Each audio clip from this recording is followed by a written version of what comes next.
ગોંડલમાં પાટીદાર સમાજના આગેવાન અલ્પેશ કથિરિયાના આગેવાની હેઠળ ગોંડલ મુલાકાત દરમિયાન પાટીદાર સમાજના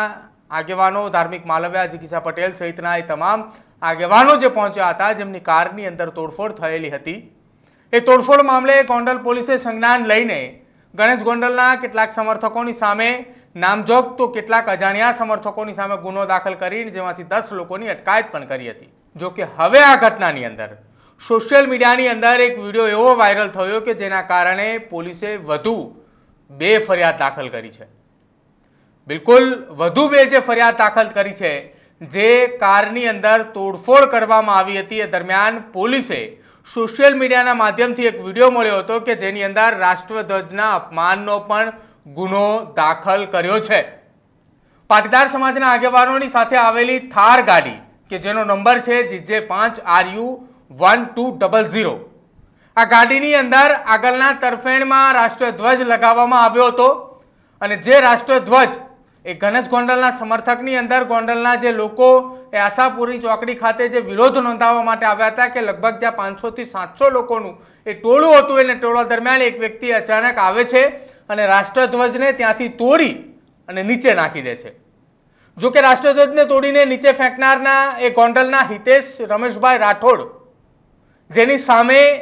ગુનો દાખલ કરવામાં આવે છે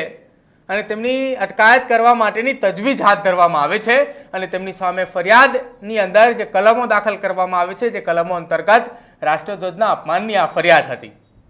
જો કે પોલીસે કારની અંદર રાષ્ટ્રધ્વજ લગાવવાનો વિશેષ અધિકાર નહીં હોવા છતાં કારની અંદર રાષ્ટ્રધ્વજ લગાવેલ હોવાથી કાર માલિક સામે પણ એક ગુનો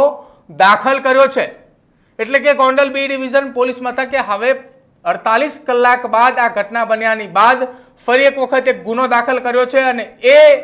2 ફરિયાદ દાખલ કરવામાં આવી છે કે જેમાં એક ગણેશ ગોંડલના સમર્થક પણ છે, તો સામે પક્ષે બીજી તરફ અલ્પેશ કથિરિયાના સમર્થકોની સામે પણ વધુ એક આ ફરિયાદ દાખલ થઈ છે।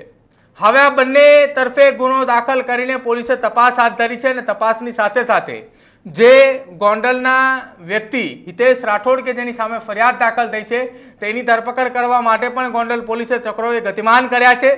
સાથે જ અલ્પેશ કથિરિયાના સમર્થનની આવેલી એ થાર ગાડી કે જેનું સુરત પાર્સિંગ હોવાને કારણે સુરત પોલીસનો સંપર્ક કરી અને JJ5RU1200 નંબરની આ કાર કે જેને કોઈ વિશેષ અધિકાર ન હોવા છતાંય તેની ગાડીની આગળ રાષ્ટ્રધ્વજ લગાવવામાં આવ્યો હતો, તો એ રાષ્ટ્રધ્વજ લગાવનાર એ વ્યક્તિ કોણ છે તેની સામે પણ જે ફરિયાદ દાખલ થઈ છે કે તેને ધરપકડ કરવા માટે ચક્રો ગતિમાન એ કરવામાં આવ્યા છે।